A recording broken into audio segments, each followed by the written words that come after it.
Hi folks, welcome to Sunday's edition of the I Write Radio podcast stroke videocast. Jimmy Hutton with me today and Stewart Lockhead. I'm Norrie Stewart. Well, Sunday being Sunday, we've got the usual political programs that we see. Brewer.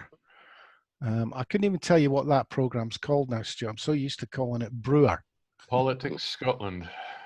Aye, when it suits them. It's actually, I mean, it's every time we watch the Scottish Government briefing, it's also called Politics Scotland. Aye, well, at least that makes sense. We're going to have a chat about the latest polling as well. The Sunday Times ran a poll, one of the questions being on Scottish independence. And we'll possibly, if we've got time, talk about Mr. Robertson had a piece in the National about a power grab from Westminster. We might take time on that. But kicking off with Brewer. Jimmy, were we impressed?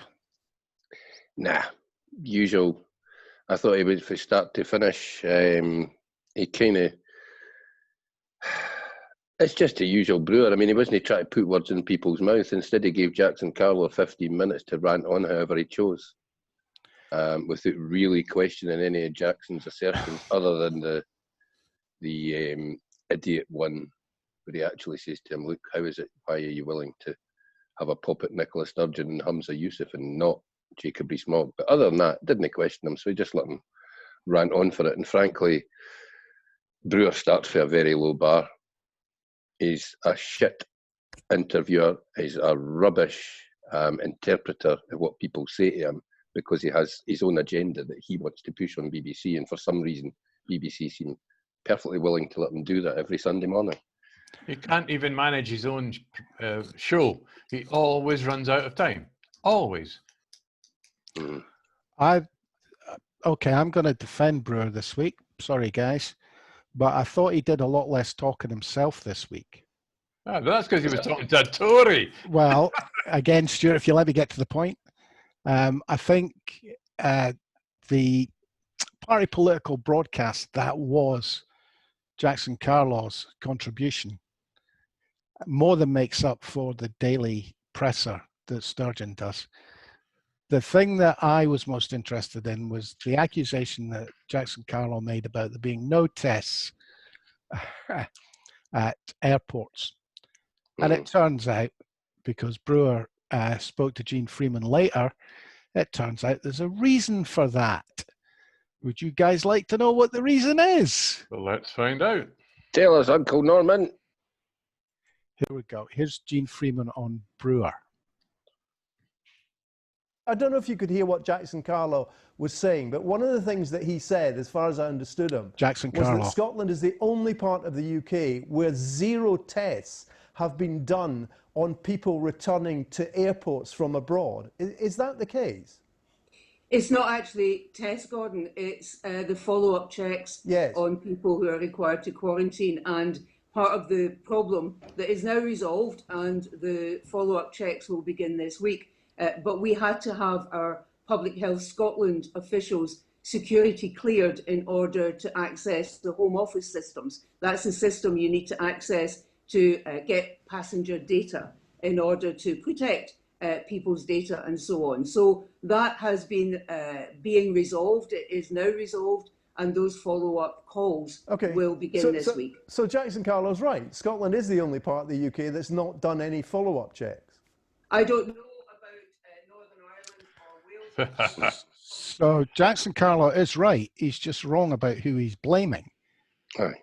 The fault lies with the British government, who didn't foresee the fact that people would need security checks and clearance to access the data. Imagine the Home Office making a mistake. Good God. They've not got it's not as if they've got a track record of making a James of things, is it? But look at the number of times this has happened. Why isn't Scotland doing X, Y, Z? Because the UK government has either not cleared Scotland to do X, Y, Z, or they've employed some company that's incapable of giving us the data. We don't have security clearance for the data, or there's no such thing as an asymptomatic test, although the British government says there is. I mean, there's a whole litany of things that Jackson Carlaw brings up as the fault of the Scottish government that lie at Westminster's feet. Well, look, let's just chuck in one very incendiary thing that Gordon Brewer said. As he introduced Jackson Carlaw, he incited racist conflict by accusing the Scottish government of planning to quarantine at the border. No such policy exists. If there's any question of quarantining and penalties for it, it'll almost certainly be a bit like Australia, New South Wales. If you go into New South Wales from Melbourne from a hotspot, you'll be fined something like $5,000. Not at the border, just when you're found. Now that should be in. What annoys me is this whole question of the border. Well, so they're going to put barriers up at the border. They're not going to put barriers across the M74. But what annoys me is they've got a case actually happening right now down in Dumfries and Galloway, where there is a difference between the north and the south. That area has been quarantined from Scotland and from England, and there's an English-Scottish border there. Nobody's going, oh, is this how you're going to do it if it has to be done for the whole of Scotland? Unfortunately, nobody's also asking, oh dear, did the second most infected county in England infect one of the least accounted areas of Scotland? Oh, we can't ask that question, Jimmy. We can ask the question, is Scotland going to infect England? Because I'll tell you what, if it was raging in Scotland, the border would be shut. If it was the other way around, there would be no question, but the border would be shut. Absolutely, 100% the border would be shut at that point, mate.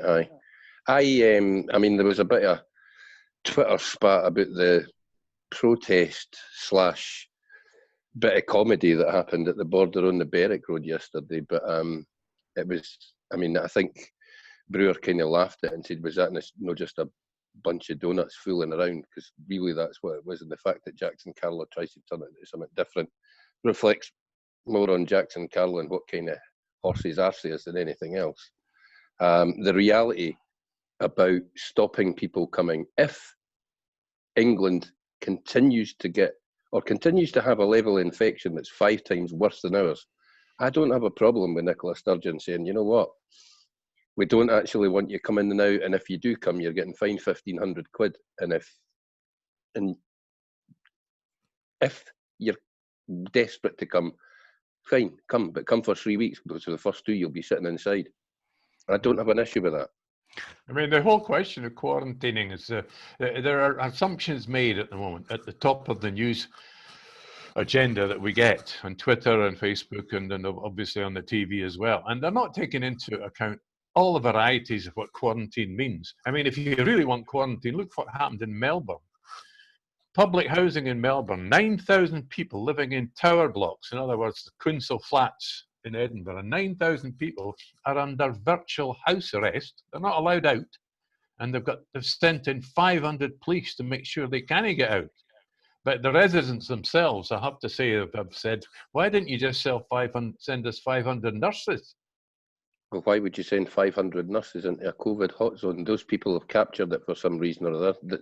Shutting off tower blocks is exactly what the Germans done. It's what should be getting done in Leicester, but and it's can't what be the done. Spanish did. Aye, but the problem is they can't do it in England. They can't do it in Leicester because Serco aren't as effective with a tracing system as the tracing systems have been in Germany, Spain, and Australia. Serco have brought in a system that's pish, basically. Can you imagine the headlines in the Scottish press if the infection rate in Scotland was 5 times the infection rate in England? Oh, mate, Jackson Carlaw would be trying to steal Nicola's chair. He'd be trying to physically toss her out. Maybe calling on the total government to resign. Aye, exactly. The whole government would have to go, and they'd have to go right now. And that is the fault of our press. Yes, because the press allow that dichotomy to exist where every little thing that the SNP are perceived to have done wrong is magnified, and everything that London does wrong just gets talked down. Sorry, Stuart. Just last thing, and talking about the press, I saw a BBC TV journalist, I wish I could remember his name, getting upset over the weekend on Twitter because he was being accused of always being anti the SNP. And his excuses were wafer thin. He lives in they live in a bubble. Yeah. And I'm sorry, but they do provoke. The press themselves provoke division and separation across this border. They do it every day. They do it differently. They do it by attacking the Scottish government and accusing the Scottish government of attacking the British government. But they use exactly the same tactics they accused the SNP of using. You know, I mean, everything is compared to Westminster, never Westminster compared to Scotland or the other devolved nations. Aye. You know, I mean, because the people that are diverging here are the Westminster government, not the Scottish government, Welsh government, or Northern Irish government. But I mean, the point is, do we have to wait for another 2 to 3 weeks to find a rise, a spike in the infections in England before we can start telling people, the press, to shut them up? But even this morning, Matt Hancock gets away with asserting on Mar. He just asserted that anyone that needed treatment for COVID got it. Really? What about the 65,000 people that are in boxes? They might have got treatment, but they didn't get effective treatment, did they? Aye, If the Scottish Health Minister had said exactly the same thing to Brewer, he would have went straight away to care homes. He would have went straight away to death rates. Mar never went to either of those things. He just allowed Matt Hancock to babble on about the things that they got right and didn't ask him about the things that they've clearly got horrifically wrong down there when they've got, Jesus, what, about 8% of all the deaths in the world at the moment have happened in England. No, I mean, to sum up, you've got a press north of the border that claims to be holding the government to account. But we don't see it that way. 50% of the population of Scotland don't see it that way. But you've got a media south of the border that is supine. They don't hold the government to account. I would suggest you've got a media north of the border that is supine to the Westminster government. Aye. I mean, it just seems when they can be so rabid about the Scottish government and yet cannot be rabid about the Westminster government. I mean, an awful lot of decisions that have been made by the Scottish government have actually been dictated because of the money that Westminster controls. I mean, lockdown, this idea that Scotland could have locked down before there was some way to replace wages, some sort of furlough, is absolute nonsense. And we all know it. And the press willfully ignores it. I mean, you expect Jackson Carlaw to ignore it. I mean, Jackson Carlaw probably hasn't worked it out. But, you know, I just find this la-la land attitude, anything that doesn't suit with our story, we'll just pretend isn't happening, didn't happen. You know, well, crazy. I think it's been made worse by people getting a real look at what the press are with these daily briefings. People have got to watch it and they've got to see the ludicrous questioning that has gone on day after day after day. I think anybody that's watched that for any length of time, any respect for the press is gone. The press are as political and are as one-sided political in Scotland as any country on the planet. I mean, even America has a press that supports two sides. We've got a completely one-sided press here. I'm sorry, I think our press is way, way down the speaking truth to power league. I think it's got to be in the bottom 10% at the moment. It's absolutely outrageous. Oh no, those sort of leagues you get, you know, the confidence that the people have in the press and general press freedom league tables. The UK is right at the bottom. Well, and I can understand why. Talking about polls, Norrie. Well, actually, this next statement's got poll in it, but it's not what you mean. I've got a prediction. That after this is all over, the Scottish government is going to be accused of treating England like an experiment, because they're always just a little bit behind what England's doing. And I think that someone somewhere is going to accuse Sturgeon of looking like Thatcher during the poll tax. which I think she'll laugh off with aplomb, mate. I think she would. I think she'd welcome somebody suggesting that to her, because her first answer is, "Of course I did. They were stupid enough to open their boozers on a Saturday night. Did you see the bloody pictures for Soho last night?" Well, look, can I bring up the most staggering figure? I think it's the most staggering figure of the poll that we're going to discuss. Apparently, handling of COVID approval rating of Nicola Sturgeon, the difference between Nicola Sturgeon and Boris Johnson is 99 points. I'm sorry, she didn't make 100. It's not good enough. It's failing in her duty. I think we better introduce the poll. This is a Sunday Times poll. This is not some independence-backed poll. It's a Sunday Times poll. Who do they use again? PanelBase. PanelBase again. PanelBase. That shows a 54% support for independence in Scotland now. And it has generated lots of newspaper inches. Stewart, you pointed us to, who was it? God, I've forgotten who it was. The approval rating. No, the article that you pointed up, that you sent to us all. Oh dear, now you've got me here.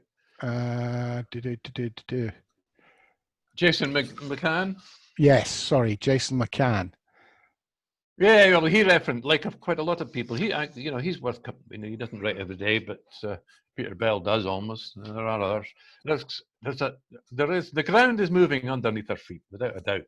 And I suppose because the poles are either steady or moving, that's the reason. It's a bit like having a wee bit of a tremor under the ground, waiting for the earthquake.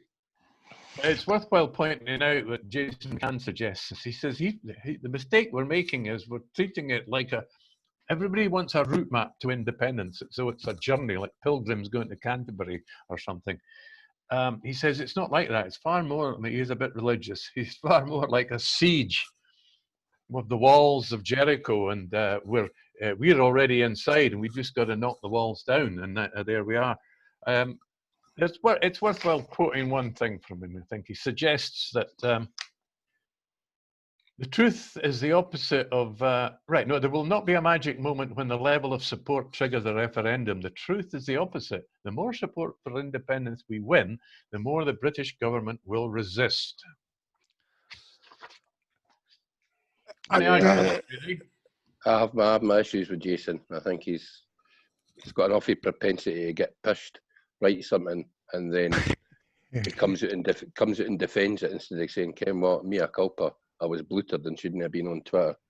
That one this morning, he ruined the entire thing by his first 3 or 4 paragraphs being quite so a morass of pish to swim through before you actually get to the decent part of the article. But I think he's right in saying that there's no magic moment for us. We are in the moment, and we have to take control of the independence movement. Well, no, take control of it, but we have to focus it.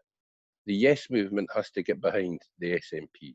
We're not getting independence without the SNP, and anybody that thinks that's an arse. But the Yes movement has a lot of power, has a lot of feet, a lot of doors can be knocked by these people that the SNP might not reach. We have to work together, and we have to work together to win this election hugely next year, because that's going to be our last chance. Westminster will strike back. When I first read the article, I kind of grasped what he was getting at. I haven't thought a bit about it. I'm not sure that the analogy with a siege is right. Mm-hmm. I mean, siege suggests you're being attacked on all sides. That is possibly true when it comes to the press, etc. Scottish independence is not being treated, I would suggest, as in a sensible way by Westminster. Fortunately, that actually helps the cause. But the idea that we're already here and we need to find a way to break out to get to where we need to be, I'm almost at that point where I'm thinking we need a pathway and a siege. Well, but your pathway suggests, going back to a route map, I would suggest his problem would be what he's talking about is too passive from where I'm sitting. He's more or less suggesting that with greater support will achieve a more forceful English response. And that, sisters and brothers, is your golden ticket. The moment Britain bares its teeth, the union cause in the country will at last melt like ice in a heat wave. No, I'm sorry. I think that's far too simplistic. Well, it is. It's too passive. They're not going to bare their teeth without having done something in Scotland to justify it. No. So basically, their black flag operations will start to roll. They're not going to bare their teeth, Norrie. They're going to neuter the Parliament. Well, they don't have to. They do have to. Well, they don't. They just keep saying no to an indie ref. Why wouldn't they? They're going to take power. That doesn't stand. What happens if these people that have the court case in the Court of Session, what happens if they win? They can't say no to a Section 30 if they win. Because a Section 30 at that point becomes, it doesn't matter anymore. I'll tell you exactly what they'll do. They'll change the law. They'll make it illegal to have any sort of referendum. They can't. Oh, can't they? They've got an 80% majority at Westminster. You'll forgive me, Norrie, but they've given us a referendum before. How do they go back on that stance by making it now illegal to do they've just won Brexit in a referendum. How can they go back on the stance that referenda are acceptable in British politics? The same argument they used against the second Brexit referendum will be used for a second independence referendum. You've had your referendum, you need to wait for another century. But they can, at that point... I don't like it, Jimmy. I don't like it. At that point, the Scottish Parliament shut. If they take that stance, the Scottish Parliament's shut, and we may as well bend over and pull our arse cheeks apart. Exactly. Or we go to war. And you think Scottish people will sit there and do that? Well, what are you going to do, Jimmy? Bend over and pull their cheeks apart. You're going to build the barricades with Stewart? No, I think Nicola will call a referendum and then go to the international court when England says you can't do it. And that's the route that she would have to take. And Westminster will pass every law it needs to pass to make that an impossible route. And how do they enforce it? Are we not allowed? Are we not citizens of the world? No, we're not allowed. We can't use the international court because uniquely Scots aren't allowed to go there. We're not allowed because we're not a country. I didn't think that could stand me. I genuinely don't. I mean, what are they going to do? Are they going to put police on the streets? They'd have to bust them up from Manchester and London. Well, Jimmy, Police Scotland aren't under the control of the Home Office. Jimmy, you're getting annoyed about something that, quite frankly, Boris Johnson has support in England to say no to Scotland forever and a day. And that's what counts. Because democratically, the Westminster Parliament can vote against a referendum till the cows come home. It's not in their purview. If we win that case, they've got to push through a law that is basically telling Scotland that we are subject to English rule. Yes. After 300 years of telling us that we are in a union of equals, it's all this. We're all British. What that law would state is that we aren't British. We are Scots, and we are subjects of the English. Jimmy, the immorality of it, I agree with. But the fact of the matter is that Johnson will say no till the cows come home. Sorry. Hence you didn't ask him. Well, what we're ignoring is what I just described in this lovely quote about the country will at last melt like ice in a heat wave. The idea, the support for the union. If there is got to come a point if Westminster step over the line and just go too far, and so many people in Scotland they resist without violence, resist. Stuart, I'm sorry. We're 10% of the UK population. Why? I mean, it's a democracy. If 90% of people say no, it's a democracy. You're buying into the fact that we are the UK. We don't want to be part of the UK. So why do we listen to the 85% that are nothing to do with Scotland? Jimmy, I'm not talking about the rights, wrongs, moral position on this. I'm telling you what will happen.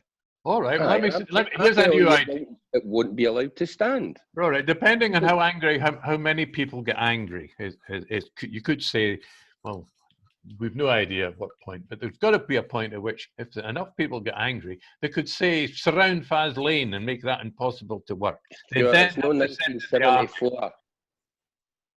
Occupying shit doesn't work. When's the last time you've seen Occupy anything that worked other than in student politics? I'm not saying occupying it, just blockade it. We need leverage against Boris Johnson's government. I'm not disagreeing with the correctness of the case. I'm talking about the practicalities. What we need is photographs of Johnson shagging a donkey in front of the Queen on the steps of Westminster Abbey. We need leverage. It wouldn't matter. He'd still have an 80-seat majority. But what he doesn't have is any moral authority to tell the people of Scotland that they are subject to the English crown. Sorry, we've had 300 years of that particular one being broken. Well, toss it away. That's what I'm saying. Peter Bell's argument. If you went to an industrial tribunal with that, Jimmy, they would turn around and go, accepted practice. But it's not an industrial tribunal. I'm not wanting a fucking job back. I want my country back. We need leverage. We need America on our side or China on our side. What kind of leverage stops Boris's 80-seat majority being an 80-seat majority? There's no leverage that stops that. He can say no till the cows come home, so we don't ask him. We make it a decision for the people of Scotland, as it always should have been. And when we go down to negotiate the independence agreement, they go fuck off. Exactly. They can say what they fucking well like, but we'll be an independent country. And at that point, if they say fuck off, we say, Ken what? Good luck. Your country needs water. Your country needs oil. Your country needs friends. If you're going to hold us to ransom to suit your demands, you can get to fuck. We'll join the European Union again, and you've got the entire might of Europe pressing down upon England saying, see you, enjoy being the 52nd state of America. All right, well, look, can I just throw a one line of Confucius? Times change. Oh, didn't put him in there. No, times change, and with them their demands. In other words, we're looking at, we're still in the middle of a pandemic, which is going very badly wrong for the UK government. We've still got Brexit to come. This time next year, things could look very different. I can't say. I'm sorry. My position on this is money. Scotland is a cash cow for Westminster. And until that changes, they're not going to agree. Is there a way to leverage it? I don't have it in my hand at the moment. So your times changes can make that, different. I still come back to the one point. We're dealing with an ideological cabal running the country. The Gang of Three, they're called. But they can't run the country. They're making a pig's idiot. I know they're making a mess of it, which is a bonus towards the future of independent Scotland. But the point is, they are they can't think beyond their ideology. And I believe there's a potential for them to make a terrible mistake, and then Scotland escapes while they're thinking about what do we do wrong. Stuart, they've already made a terrible mistake. They've killed 50,000 of their own countrymen, and their own country doesn't give a monkey's fuck about that. They've killed 50,000 people due to COVID. 25,000 of those need not have died had this government been prepared and taken decent action. But the country doesn't care. England, Barry, the pubs are open. Let's all out and get hammered. They don't care. They're killing their own people. What on earth do you think mistake they're going to make that's suddenly going to make people sit up and take notice? There isn't one. We need to just kick them to touch. Find a way anyway to say, this country's ours. You lot can piss off and make as big a mess as you want down there, but you're having no more influence over up here. The only way this government goes down is if Boris gives the Queen COVID. He probably already has up the back passage, mate, but nobody will mention that.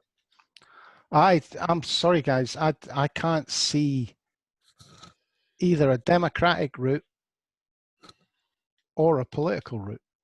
Right at this minute, I don't see why Boris has to move at all. I'm saying this. But well, it is about Boris because he's making. He's the one that will eventually make the decision. Now, come on. What about you a couple of weeks ago when you said let's renegotiate the union? What happens if Nicola says that? He says no. So you just I don't want to renegotiate it. Nicola then says, no, that's what you would say. You're setting it aside. What they would say is we're therefore withdrawing from the active union. Mm-hmm. Yeah, well, this is where Peter A. Bell's position is strong. I think that's the way forward. Find a way to tell them to stick their union up their jacksie. Well, that's what you do. You go and say we want to renegotiate it. They say no. You say right, we're withdrawing. They go, hold on, wait a minute. You can't withdraw. It's not within your purview to withdraw. And then they go to the international court. Tell them they can have their money back. You know, the bribes that they paid at the time, they can have their money back. You can have it in oil. No, we'll give them no money. Aye, they've had enough. They've had more than enough of our oil. In fact, we'll keep their subs. No getting them back. They're not going anywhere. That's how we should get rid of them, by the way, but by saying, oh, by the way, we're going to keep your nuclear deterrent. They're not leaving the Clyde. You can't keep our nuclear deterrent. Well, you've got till 2 o'clock to come and get them, boys. Exactly. Judging by something I read about a radiation leak in one of the northern Russian ports, I think that nuclear deterrent would be as well staying in Faz Lane and never coming out again. Because the Russians have developed a couple of weapons that make that kind of obsolete. Well, that's why they want to spend, what is it now, 200 billion? No, Trident would be obsolete as well, mate, if the rumours are right about this thing. Trust me. I would suggest subs are just a goner now, mate. I would suggest that the Putin government are no longer focusing on investing billions of pounds on nuclear weapons. They're working very hard on information war, the info wars. They're doing very well. I think the main weapon that's going to happen, that's going to be relevant, is going to be who can destroy whose network. Well, there you go. They've done very well so far as Putin. Look, you know, they've had a few invasions and they've poisoned and killed a few of their enemies, and so far, nothing. They've split Britain from Europe, America from China. They've got the Middle East in total turmoil. Yeah, and they're doing very well. They're doing very well in Africa too. By the way, do you know they've got the biggest mercenary team in the world is called Wagner, and they've got teams all over Africa.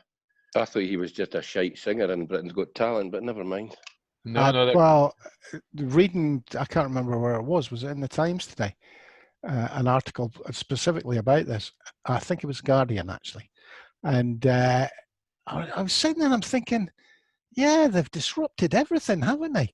I wonder what Dominic Cummings was doing in Russia for 3 years. Yeah. Because I think he went across there to finish his apprenticeship. He did 3 years there. Alternatively, that could just be an absolute horse crock of shit, and we could just be putting everything that's gone wrong in the planet over the last 20 years down to the biggest bogeyman, Vladimir Putin, when Putin's probably... Russians, historically, didn't give a shite about countries like Britain. The only time they give a shit is when you're a threat, and Britain's no threat to Russia anymore. Aye, that's true. I mean, the whole Winchester thing and that, if that's a subsect of the GRU taking revenge on a general that betrayed the GRU, that might be true. That could possibly be accurate. But this whole thing that Russia's plotted to bring down the entire planet, I didn't think so, mate, because the Russians, as long as they've got a wee buffer zone around Russia, they've historically never given a crap about the rest of the world. Their reality is contained within their own borders. As long as they're not threatened within their own borders, they're no fuss. Well, I can't agree with that, Jimmy, because look at the size of that country, and they're still wanting to expand. Where do they want to expand to? Who have they invaded in the last 20 years? Well, they want back some of the countries that the 15 countries that took their independence from the Soviet Union. They've taken back the ones that they wanted, mate. They've taken back all the Muslim countries that had oil assets and things like that. They're all part of Russia again. They're all part of their sphere of influence, is a euphemism, I think. Basically, they own the presidents of every one of these independent states that pretend to be independent, and they certainly own all the oil and gas that they want out of there. and they physically invaded the one that wanted to be a democratic European nation, i.e. the Ukraine. I'm not Well, sure they wanted. I'm not sure they were. Well, they were not sure they were wanting to be democratic, but they wanted to be European. The Ukraine was a democracy. It wasn't very much of one, mate. No under that bloody. Do you not remember the Orange Revolution? Aye, the Orange Revolution got snuffed out by an authoritarian president who basically wanted to be Vladimir Putin, but sitting in the Ukraine. Anything cheery to finish with, lads, now that we've ripped each other's throats out? No, we haven't, but I've got an interest. Just no an interest in one, Norrie, but I was watching that daft Labour Shadow Chancellor bird getting interviewed on a couple of programmes this morning, and a couple of things struck me. This will be an interesting argument that we have to get to grips with now, because I think it'll get thrown at us in the campaign for the election. It's just the one about business rates relief and how business rates are changing. How many businesses basically have gone online and ain't going to reopen their high street stores and that. I think taxation is going to be massive over the next 2 or 3 elections, because you need something different, a new model. We need land reform and tax reform. Well, we wouldn't be huge in Scotland. We wouldn't need business rates if businesses paid their taxes in the country they make their profits. That's very true. Let's start there. Aye, that's very true. But to achieve that, you've kind of got to get governments that are willing to work together and punish. Yeah. Mm-hmm. Or, I mean, what I always find funny about this argument about, we can't afford to lose business, blah, blah, blah. These vacuums, if businesses leave an area, it doesn't really apply to manufacturing, but that vacuum gets filled by either half a dozen smaller businesses or one of the big competitors comes in and does it. If it's making money, somebody will. Aye, if there's money to be had, somebody will go in there and provide the opportunity for people to partake of whatever it was that big business left. Yeah, but sometimes what replaces good quality jobs is a sort of criminal underworld of black economy, drugs, all the rest of it. It's not always a positive change. No, well, that a government exists to ensure that doesn't happen. No, it doesn't. Not governments in this country. Well, we're talking Scotland, I think, here. But it's only with the agreement of government, to the extent they turn a blind eye, that these things get out of control. As I say, I just think it's when people are going on about currencies and economic models and all this pish, that's where we're going to get attacked from left field, things that we're not prepared for, and it might very well be your tax base is too small. Barry will expand it. How will you expand it? Where will you expand it? Who's going to take the hit? I'll tell you who's going to take the hit. Everybody. But the broadest shoulders, obviously, those who earn the most will pay the most. But I think so. But we need to have an answer in place, Stuart, rather than just saying, oh no, you can't tax the working man, you've got to tax the rich, because that's a straw man that gets knocked down very, very quickly. Yeah, but Jimmy, the trouble is, right across history, it doesn't matter how far back you go, the rich and powerful decide what happens. And if you're willing to just accept that, then you're as well to roll over and let them fuck. Am I ready? I just took off my No Pass Around t-shirt to get into a decent shirt. I think that what we need is the big idea thing. And I think that big idea is universal basic income. I think if we go for that and create a system on paper that shows we can support it, Scottish independence is a dead cert. So what about a job guarantee scheme I was going to say, rather than the universal basic income? Job guarantees for everybody that wants a job. No, because that's called communism, Stuart, and it doesn't work. I think it's anything to do with communism. Well, you can't give everybody a job. We're back on actually monetary theory here, to be honest. You can't give everybody a job. It's impossible. Well, yes, you can, but okay. Okay, well, you tell me how you can.